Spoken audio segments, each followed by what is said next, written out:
Olá, boa tarde. Boa tarde. O Jornal da Cultura, primeira edição dessa segunda-feira, começa agora. Crise dá novo fôlego aos brechós. Modelo de negócio ajuda a renovar o guarda-roupa e a transformar peças velhas em dinheiro vivo. Pressão no trabalho está entre as principais causas de distúrbios psicológicos que causam a depressão. O Ministério da Educação divulga a lista de aprovados no ProUni. São mais de 140 mil bolsas de estudo em todo o país. E sobe para 95 o número de cidades em situação de emergência e para 5 o número de mortos no Rio Grande do Sul por causa das chuvas. Líder da oposição russa é preso antes de manifestação em Moscou. Milhares de russos aproveitaram o feriado para protestar contra a corrupção nas principais cidades do país. Começa essa edição falando de saúde. O esgotamento físico e mental causado pelo trabalho é considerado uma doença, a síndrome de burnout. Com sintomas parecidos com uma depressão, atinge aquelas pessoas que acumulam muitas tarefas, são perfeccionistas e se sentem pressionadas por seus chefes. Cristina deixou o emprego em telemarketing há mais de 10 anos, mas a memória dos maus bocados que ela passou ainda está viva. Tinha sintomas físicos como frio na barriga, medo, chorava antes de chegar ao trabalho, então era uma situação muito ruim. Esses sintomas podem estar relacionados à síndrome de burnout, uma condição de esgotamento no trabalho.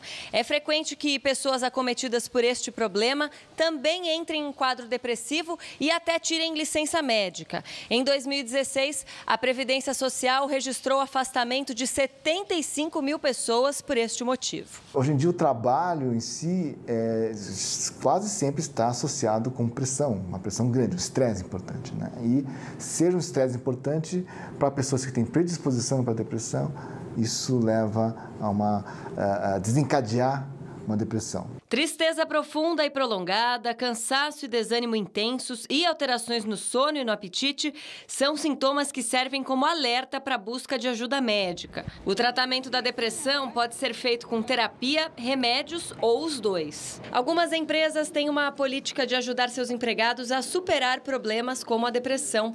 É chamado PAI, Programa de Assistência ao Empregado. A iniciativa oferece suporte para problemas financeiros, legais e pessoais. Hoje, no Brasil, apenas 35% das empresas têm programas deste tipo. Nesta empresa da Zona Sul de São Paulo, além do programa, os empregados contam com espaços de bem-estar e entretenimento. A gente tem alguns ambientes como sala de jogos, quadra, churrasqueira, espaço saúde, manicure, né, acupuntura. Né? Então, são algumas ações que a gente promove para trazer um ambiente de bem-estar. Hoje é o Dia Mundial de Combate ao Trabalho Infantil. A Fundação Abrinq divulga um estudo com dados preocupantes sobre a infância brasileira. A repórter Vanessa Lorenzini traz mais informações para a gente. Boa tarde, Vanessa. Boa tarde, Aldo. Boa tarde a todos. Essa pesquisa da Fundação Abrinq concluiu que 85% das crianças de 5 a 9 anos que trabalham atuam em atividades agrícolas. Isso demonstra muito a dificuldade em conseguir prevenir, combater e identificar o trabalho infantil no campo. Eu converso agora com a Denise Cesário, que é gerente executiva da Fundação Abrinq. Denise, nessa pesquisa, quais outros dados você consideraria alarmantes? Bom, eu acho que a pesquisa ela traz uma redução do número de trabalho infantil, né? Então, nós hoje, de acordo com os dados do IBGE de 2015, nós temos 2.671.000 crianças e adolescentes no trabalho infantil e essa questão ela traz a participação de crianças e adolescentes nas piores formas de trabalho infantil, tal qual a participação na agricultura familiar, né? Acho que uma questão que a gente precisa ressaltar é a necessidade de melhores políticas para o enfrentamento do trabalho infantil, porque nós estamos tendo a participação de crianças muito pequenas no trabalho infantil, então precisamos melhorar as políticas públicas, precisamos inserir essas famílias em programas de geração e transferência de renda, precisamos garantir escola em tempo integral para as crianças e para os adolescentes, né? Porque o Brasil já deveria ter erradicado as piores formas do trabalho infantil no ano de 2016 e todas as formas de trabalho infantil até 2020. E pelo que nós estamos percebendo, a tendência é que o Brasil não alcance esse compromisso assumido de erradicação de todas as formas do trabalho infantil até o ano de 2020. Obrigada, Denise. Então, qualquer denúncia relacionada ao trabalho infantil pode ser realizada através do Disque 100. Aldo.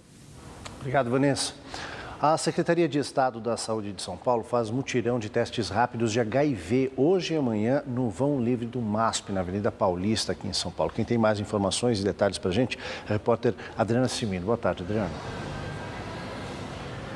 Oi, Aldo, boa tarde para você, boa tarde para todo mundo. Essa ação está sendo realizada justamente na semana em que vai acontecer a Parada do Orgulho LGBT, porque os casos de AIDS entre jovens homens gays têm aumentado muito. Vou conversar agora com a Tânia Regina Correia, que é coordenadora do evento. Tânia, como é que é feito esse teste e qual que é a eficácia dele? Boa tarde.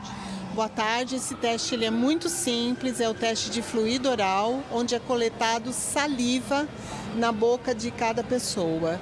E é um teste 100% confiável, sigiloso e seguro e gratuito. E o resultado é rapidinho, né? Sim, em torno mais ou menos de 1 hora as pessoas recebem o resultado. Tá ótimo, muito obrigada pelas suas informações. Quem se interessou em aproveitar esse evento pode chegar aqui no MASP, que fica na Avenida Paulista. O evento acontece hoje e amanhã, entre 11 da manhã e 9 horas da noite. São 1.200 testes que estarão disponíveis, todos de graça, Aldo.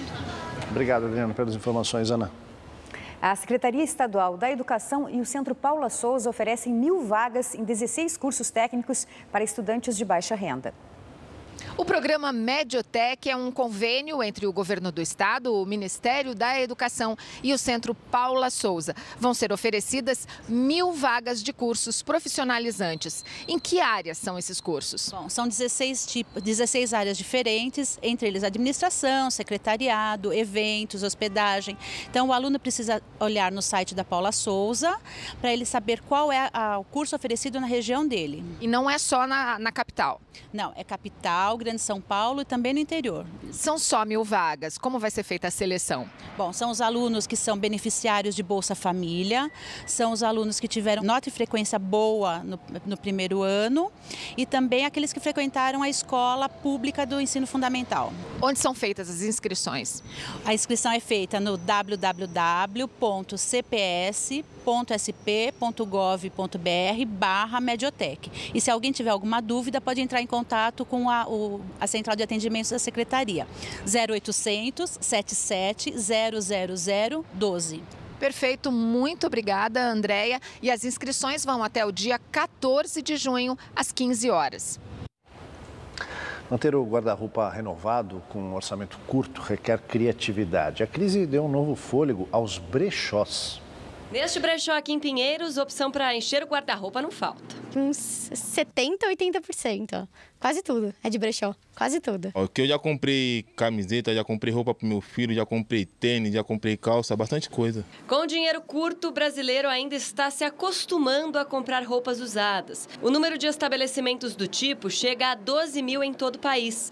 Uma boa opção para quem está em busca de uma peça nova ou mesmo para quem quer fazer um dinheiro com o que já tem encostado no armário. Eu tenho uma roupa que eu não uso mais. Por que eu não transformo ela em dinheiro? Aqui as peças de marca mais baratas fizeram o movimento aumentar e a equipe de funcionários dobrou para receber os mais de 2 mil fornecedores cadastrados. Gente como Fabiana, que hoje trouxe 2 malas cheias. Eu tenho coisa aqui com etiqueta que eu comprei, eu confesso. Neste outro brechó que existe há 2 anos, é justamente o número de fornecedores que mais cresceu. Apesar do preço das peças ser bem acessível, a média é de R$30, aqui entram mais pessoas interessadas em vender do que interessadas em comprar. E para dar conta de tanta mercadoria, em alguns casos, a dona da loja aceita expor alguns produtos em consignação. Quando são peças boas, valiosas, que a pessoa quer um valor mais alto, né? Aí eu fico, né? Mas são poucos. Porque o melhor do mercado é você comprar mesmo. A gente tem que ser criativo em tempos de crise. O Ministério da Educação divulgou hoje a lista dos alunos selecionados para o ProUni do segundo semestre de 2017. Nesta edição são oferecidas mais de 140 mil bolsas de estudo, integrais e parciais, em instituições particulares de ensino superior. A lista completa dos classificados e de quem ficou na espera está disponível no site prounialuno.mec.gov.br. A gente vai para outras notícias nacionais. Sobe para 95 o número de cidades em situação de emergência e para 5 o número de mortos no Rio Grande do Sul por causa das chuvas. E o motorista provoca grave acidente no Rodoanel, em São Paulo. O motorista parou o carro abruptamente na rodovia. Uma carreta que vinha atrás bateu no carro e, desgovernada, atravessou o canteiro central e bateu em outra que vinha na pista contrária. A segunda, que transportava combustível, pegou fogo. O incêndio foi apagado pelo Corpo de Bombeiros. Além do motorista do carro, que disse depois à polícia que pretendia se suicidar, os 2 motoristas das carretas também ficaram feridos. O Rodoanel, principal ligação entre várias das principais rodovias que passam por São Paulo, chegou a ficar interditado nos 2 sentidos e registrou congestionamentos de mais de 10 quilômetros pela manhã. Morre a 3ª vítima da explosão em uma caldeira do navio plataforma NS-32 Norbe 8, que faz exploração para a Petrobras na Bacia de Campos, no Rio de Janeiro. Além dos 3 mortos, a explosão também deixou outros 4 trabalhadores feridos. Apenas um dos trabalhadores teve alta até agora. A Odebrecht Óleo e Gás, que opera a plataforma, informou que não houve danos ao meio ambiente. 95 cidades do Rio Grande do Sul já decretaram estado de emergência por causa das chuvas. 5 pessoas morreram vítimas de inundações e desabamentos. Segundo o balanço da Defesa Civil, cerca de 2.000 pessoas estão desabrigadas e 10.000 desalojadas de suas casas no estado. A Praça Princesa Isabel, na capital paulista, se mantém como ponto de dependentes químicos um dia depois de uma nova operação da Prefeitura e do governo paulista para combater o tráfico de drogas da nova Cracolândia. Na manhã de hoje, as barracas já não faziam mais parte do cenário da Praça Princesa Isabel, no centro de São Paulo, mas o movimento dos usuários de drogas continua. Ontem, uma operação da Polícia Militar, articulada entre a Prefeitura e o governo do estado, retirou todos de lá. Em resposta, algumas pessoas colocaram fogo em colchões e madeira. Entre os dependentes químicos, havia crianças, que foram encaminhadas a abrigos pelo Conselho Tutelar. Essa foi a 2ª ação em menos de um mês para tentar acabar com a venda e o consumo de drogas no centro de São Paulo. Quando você tem concentração, você facilita a vida do traficante, você atrai ali pessoas e dificulta a abordagem, Então tem que ser um trabalho de tirar o traficante, prender o traficante. É uma ação contínua, ela não para, ela não tem data para terminar, ela vai continuar, exatamente nos planos mencionados pelo governador, no plano medicinal, no plano social, no plano ambiental, na recuperação urbana desta área e, obviamente, no plano policial. A partir de agora, não será mais permitida a montagem de barracas nas ruas do centro e caberá à Guarda Civil Metropolitana retirá-las. A colocação de barracos, a colocação das lonas, favorece muito mais a condição de criar novamente uma estrutura de crime organizado do que, de fato, acolher aqueles usuários. Esse sociólogo acredita que as ações policiais só evidenciam a sensação de abandono dessas pessoas. Se essas ações que são feitas aqui é para acabar com o tráfico, eu diria que essa não é a grande questão. Portanto, quer dizer, é a condição de dependência química, né? Quer dizer, é a fragilidade, é a exclusão, é a sua condição de alguém que está em situação de rua, que precisa ser tratada. Entre os dependentes químicos, a situação de maior vulnerabilidade enfrentada pelas mulheres. Um levantamento da Secretaria de Estado de Desenvolvimento Social com consultoria do Programa de Desenvolvimento da ONU mostrou que o número de mulheres na Cracolândia passou de 119 em 2016 para 642 esse ano. E além desse aumento, a situação delas também preocupa. Quase a metade disse ter sofrido algum abuso físico ou sexual durante a infância. 7 em cada 10 sofreram alguma violência física na Cracolândia e quase 8 em cada 10 disseram trocar sexo por drogas ou dinheiro. A vulnerabilidade social, ela tem, eu diria, raízes históricas. Portanto, em momentos de crise, essa fragilidade só tende a portanto, aumentar. A obra do Rodoanel completou hoje a ligação por túneis da Zona Norte de São Paulo ao Aeroporto Internacional de Guarulhos. O governador de São Paulo, Geraldo Alckmin, fez nesta segunda-feira uma visita técnica ao túnel 301, o mais extenso do Rodoanel. Ele acompanhou a detonação de duas paredes que fazem a interligação de duas partes muito importantes dessa obra, do lote 2 e do lote 3, e vão permitir assim a finalização desse trecho. Esse túnel fica embaixo do Parque Estadual da Cantareira e foi considerado por especialistas um grande desafio nas escavações por causa da geografia do local. Falta a última etapa para fechar os 180 quilômetros praticamente do Rodoanel Metropolitano de São Paulo, esse último trecho que é o trecho norte. Ele vai ligar a Bandeirantes, a Avenida Raimundo Pereira de Magalhães, com a Fernão Dias, o Aeroporto Internacional de Cumbica, o maior aeroporto brasileiro, e a Rodovia Dutra. Envolve 3 municípios, São Paulo, Guarulhos e Arujá. A seguir, no esporte, tem os gols da rodada e a final de Roland Garros. O mais líder da oposição russa é preso antes de manifestação em Moscou. Milhares de russos aproveitam o feriado para protestar contra a corrupção.